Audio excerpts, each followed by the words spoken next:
Boa noite. No Jornal da Câmara de hoje, você vai ver que foi aprovado o documento em defesa do funcionalismo público estadual. Não é o servidor público do Estado do Rio Grande do Sul que colocou o Estado nessa situação. Existe um conjunto de outras ações que podem ser realizadas pelo governo estadual para modificar a questão econômica e financeira do Estado do Rio Grande do Sul. Ronaldo Rosa sugere semáforo no cruzamento das avenidas Brasil e Rui Barbosa. Tanto veículos como pedestres estão tendo muita dificuldade, especialmente nos horários de pico. Dá um grande congestionamento, tem uma lombada eletrônica ali. Poder Executivo veta 2 propostas aprovadas em outubro. Uma delas pretendia implantar a carteira de vacinação eletrônica. Não vou transformar esse projeto em indicação, ou seja, eu vou pedir sim pela que a gente possa derrubar esse veto do prefeito municipal.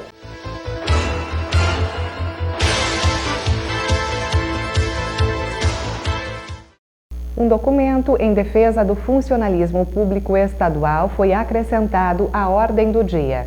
A moção, aprovada por unanimidade, repudia o pacote da reforma estrutural do Rio Grande do Sul, apresentado pelo governador Eduardo Leite. Apesar do chefe do Executivo Gaúcho afirmar que as medidas são necessárias para conter a trajetória de elevação das despesas de pessoal ativo e na Previdência, elas desagradam o funcionalismo público. Conforme foi exposto pelos professores que participaram da sessão plenária, a greve foi um ato de desespero frente aos problemas que envolvem a educação. Os professores estaduais estão sofrendo há muito tempo um sucateamento da escola pública e um achaque da sua dignidade. Estamos há 40 e poucos meses com o nosso salário parcelado, vendo as escolas desestruturadas, sucateadas, e nós precisamos reagir. Então é uma reação à nossa dignidade e à defesa da escola pública. A comunidade precisa abraçar esse movimento dos professores, lembrar que essa é uma luta não é só deles, né, mas de toda a sociedade que defende a educação de qualidade. A gente vem acompanhando aí muitos anos de total descaso com a carreira do professor a nível estadual e também com a educação. Então, assim, é chegado o momento, assim, é um ato de desespero, inclusive, né, quando a gente diz que o professor está em greve, é o último momento aí, né, é a última alternativa. Com certeza, esses professores não gostariam de estar, né, em greve. No entanto, não nos resta outra alternativa, a não ser, de fato, a greve, e aí a comunidade está apoiando, sim, essa mobilização, porque com certeza é algo que vai contribuir muito com a qualidade da educação. Do jeito que nós estamos levando a educação, desvalorizando o professor e o funcionário, daqui um pouquinho vai restar o Estado ter que privatizar o ensino médio ou privatizar o ensino infantil, ou até mesmo fundamental, como já faz em São Paulo, compra vagas em escolas particulares para suprir a demanda. E aí, quando nós tivermos que efetivamente pagar, hoje as pessoas reclamam às vezes de pagar o IPVA, o IPTU, o ICM, né? Acham caro, e a gente também acha, só que tem uma coisa: você paga a escola de ensino infantil, do ensino fundamental, do ensino médio? Não, daqui um pouquinho o Estado vai dizer, não, nós vamos fazer o seguinte, vamos cortar isto, mas a escola é de responsabilidade do pai e da mãe. Vocês vão ter que pagar 50% do custo. Hoje, uma escola de ensino infantil, por exemplo, a mensalidade de meio turno é R$ 750. Dá R$ 1.500 o turno integral. Por quê? Porque as pessoas que estão lá visam lucros. Nós temos aí 4.000 crianças nas escolas de ensino infantil do município. Qual é o custo para cada família? Nenhuma, porque já está embutido no imposto. Qual é o custo do uniforme? Nenhum, porque já está embutido no imposto. Solidário à causa, o vereador Alex Necker apresentou uma moção em defesa do funcionalismo público estadual. O documento foi levado para a votação do plenário e teve a aprovação unânime. O que eu compreendo do conjunto dos colegas é que, por mais que existam certas diferenças de posicionamento, todos concordam que o servidor público não é o inimigo, não é o servidor público do Estado do Rio Grande do Sul que colocou o Estado nessa situação. Existe um conjunto de outras ações que podem ser realizadas pelo governo estadual para modificar a questão econômica e financeira do Estado do Rio Grande do Sul. Mas, infelizmente, tanto o governo federal como o governo estadual têm colocado na sua alça de mira o servidor público.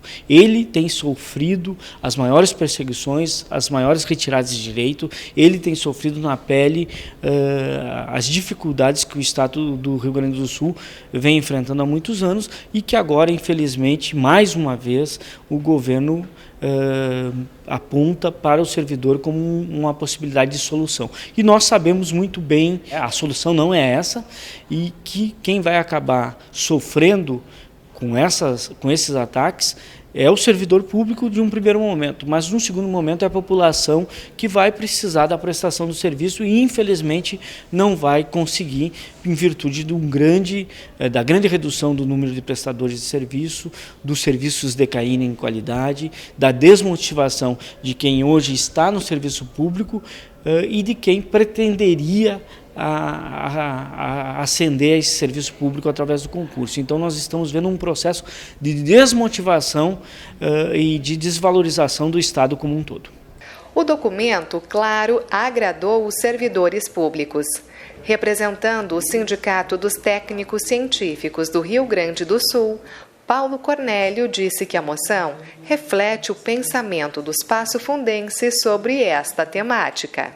Não podemos esquecer que nossos 21 vereadores, eles representam hoje o nosso parlamento, eles representam toda a população de Passo Fundo e a cidade de Passo Fundo tem uma função regional de extrema importância, tanto em diversos polos. Nós somos hoje um polo, não somente na área da saúde, nós somos de serviços. O documento que está sendo produzido hoje, ele vai refletir o que a sociedade de Passo Fundo pensa sobre essa questão. E após esse documento nós estarmos em posse, nós vamos refletir ela para outros segmentos, para outras câmaras municipais de vereadores.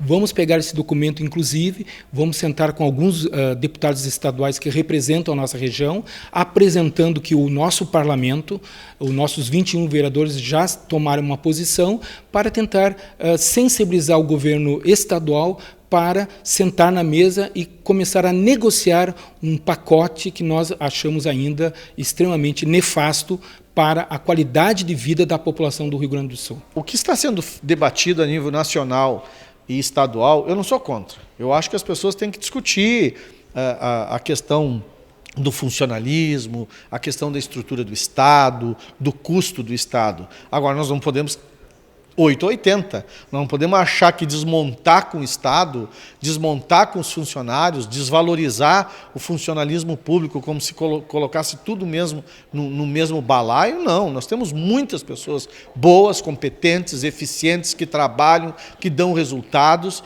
e que operacionalizam aí na área de saúde, por exemplo, grandes avanços que nós tivemos com convênios feitos para deficientes físicos, para a questão de especialidades, que não é culpa do funcionário que o Estado está desse jeito. Então, a gente tem que equalizar e fazer com que os funcionários lutem pelos seus direitos e que a população entenda também que esse é o momento de discutir não só a questão do funcionário, mas como também a prestação do serviço que não seja cobrado da população que já paga imposto.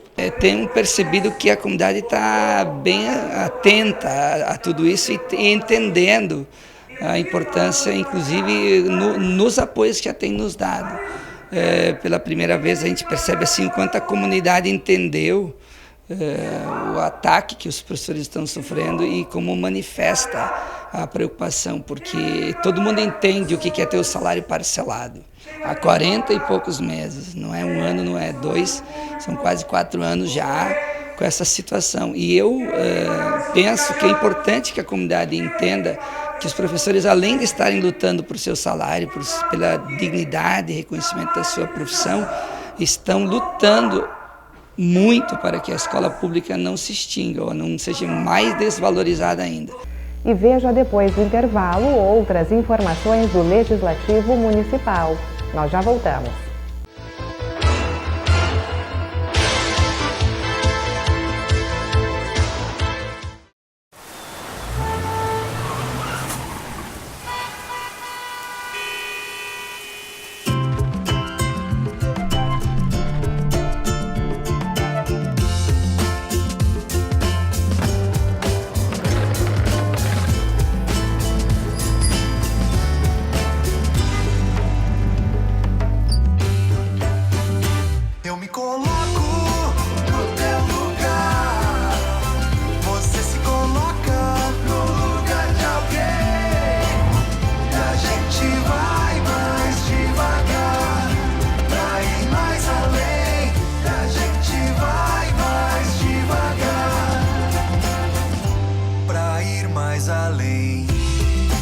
trânsito pode deixar marcas boas.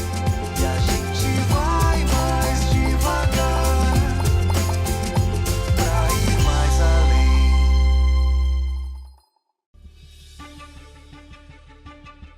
Eu descobri em 2008, na época eu estava completando 9 anos. Eu fiz o tratamento completo, por 2 anos e meio, fiquei bem. Eu tive um intervalo de 3 anos sem a doença, tudo normal, vida normal. Eu tive uma recaída, fiz tratamento de novo. No final de dezembro do ano passado, de 2017, aí eu tive uma segunda recaída, que aí eu fui indicada para o transplante. Consegui achar um doador depois de 8 meses, que foi no início de julho. Fiz o transplante.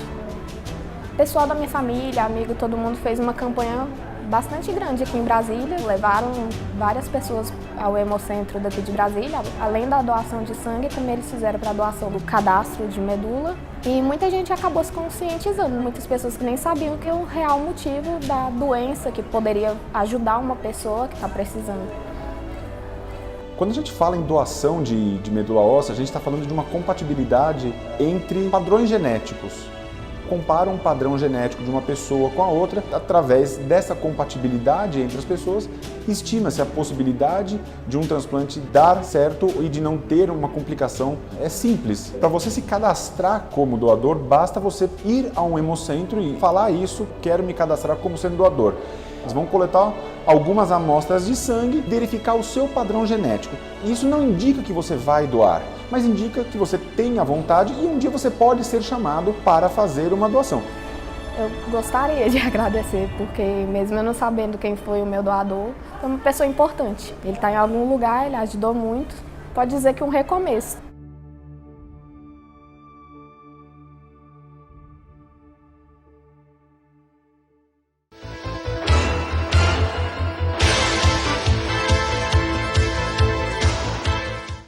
A Semana de Negociação e Orientação Financeira iniciou hoje em todo o país.